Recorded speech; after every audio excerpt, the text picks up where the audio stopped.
Terima kasih Anda masih bersama kami. Bagi Anda yang baru saja bergabung, kami hadirkan kembali 3 berita utama hari ini.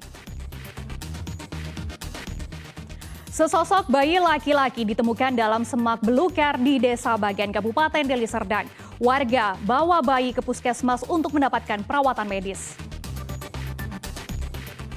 Seorang bocah di Labuhan Batu Selatan tewas usai terperosok jatuh ke dalam tangki kotoran sedalam 1,5 meter.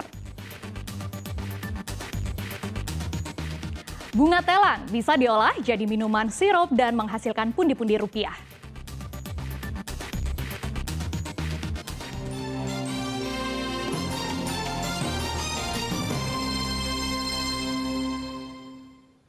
Empat bus yang mengangkut rombongan jemaah haji kloter 3 embarkasi Medan asal Kabupaten Asahan mengalami kecelakaan beruntun. Tidak ada korban yang tewas, hanya beberapa jemaah mengalami luka ringan dan syok. Inilah suasana kepanikan sesaat setelah 4 dari 7 bus yang mengangkut ratusan jemaah haji kloter 3 embarkasi Medan asal Asahan mengalami tabrakan beruntun di jalan lintas Sumatera Meranti. Akibat kecelakaan ini 4 bus rusak, kaca bagian depan pecah dan ringsek. Kecelakaan ini terjadi saat bus mengangkut jemaah haji yang baru pulang dari Tanah Suci. Tepat di lokasi kejadian, satu mobil memaksa menyalip iring-iringan bus rombongan haji. Karena dari arah berlawanan datang kendaraan lain, mobil yang hendak menyalip bus terpaksa masuk ke dalam iring-iringan, membuat sopir bus terpaksa berhenti mendadak hingga tabrakan beruntun tidak dapat dihindarkan.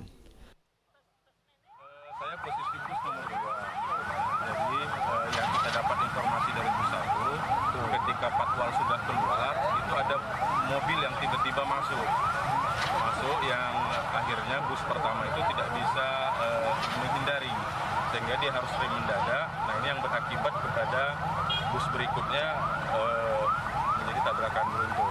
Ada berapa mobil bang yang terlibat tabrak beruntun rombongan orang? Kira 4. Tidak ada korban yang meninggal dunia, hanya beberapa jemaah haji mengalami luka ringan dan syok. Seluruh jemaah haji akhirnya diturunkan di sekitar perkebunan sawit, kemudian mereka diangkut menggunakan mobil dinas Satpol PP menuju Masjid Agung Kisaran. Tuti Alawiyah Lubis melaporkan dari Asahan.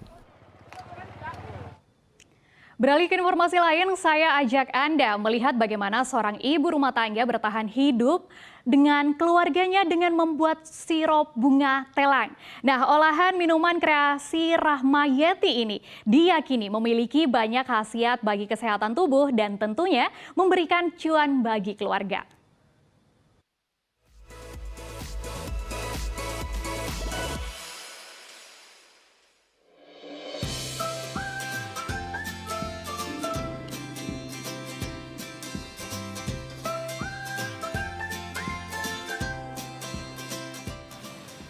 Saya seorang ibu rumah tangga, di mana di rumah kita berbudidaya sayuran-sayuran hidroponik, tetapi di samping berbudidaya sayuran hidroponik, belakangan saya juga membudidayakan bunga telang.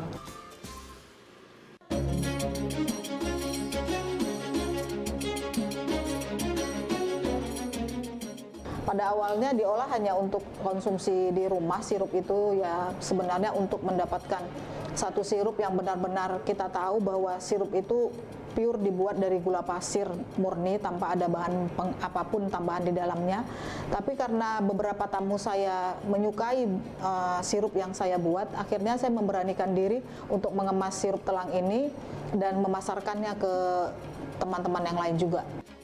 Proses pembuatannya sebenarnya sangat sederhana sekali, di mana bunga telang yang sudah kita panen itu akan kita keringkan terlebih dahulu. Setelah kita keringkan, bunga telang ini akan kita rendam di air yang sudah kita rebus. Nah, setelah air rebusan itu mendidih, kita masukkan bunga telangnya, kita saring dan kita campur dengan sari daripada jeruk kasturi dan juga gula. Jadi sangat-sangat sederhana sekali proses pembuatannya, di mana dalam proses pembuatan ini saya tidak ada menambahkan sama sekali bahan pengawet. Di masa pandemi kemarin, bunga telang ini menjadi satu idola untuk menaikkan imun tubuh karena antioksidannya yang tinggi. Awalnya saya hanya menjual sirup bunga telang untuk diminum dengan campuran air saja, tapi pada akhirnya sekarang sirup bunga telang saya ini sudah menjadi menu khusus di beberapa kafe yang ada di Medan, terutama kafe-kafe yang berbahan dasar kopi.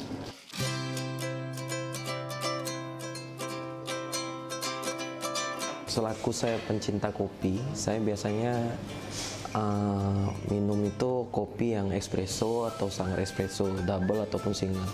Tapi setelah saya mencoba ini, saya lihat combine-nya tuh luar biasa. Ada bunga kelangnya dan kopi, dan terasa lebih segar dipadu dengan esnya.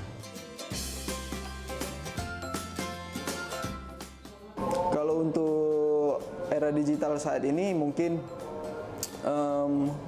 marketingnya yaitu untuk penjualan secara online dan juga pembuatan video-video untuk melakukan promosi kepada media digital seperti itu agar dapat menarik konsumen-konsumen dari segala lini.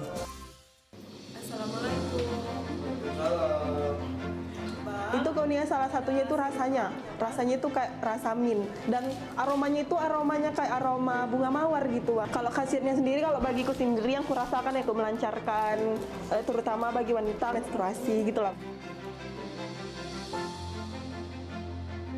Pada saat ini saya menjual sirup bunga telang saya itu di harga sekitar 35.000. Jadi dengan omset ya alhamdulillah omset bunga telang ini dari hari ke hari semakin meningkat. Dari keisengan menghasilkan satu produk yang sekarang sudah meramaikan dunia minuman di Kota Medan. Jadi saya berharap bagi seluruh teman-teman para wirausaha, terutama para wirausaha muda, tetaplah berkreasi, tetap berinovasi, pantang menyerah, berani berubah. Laporan tersebut mengakhiri berita Medan hari ini. Saya Primeriana, berterima kasih atas perhatian Anda dan kebersamaan Anda. Selamat beraktivitas dan sampai jumpa.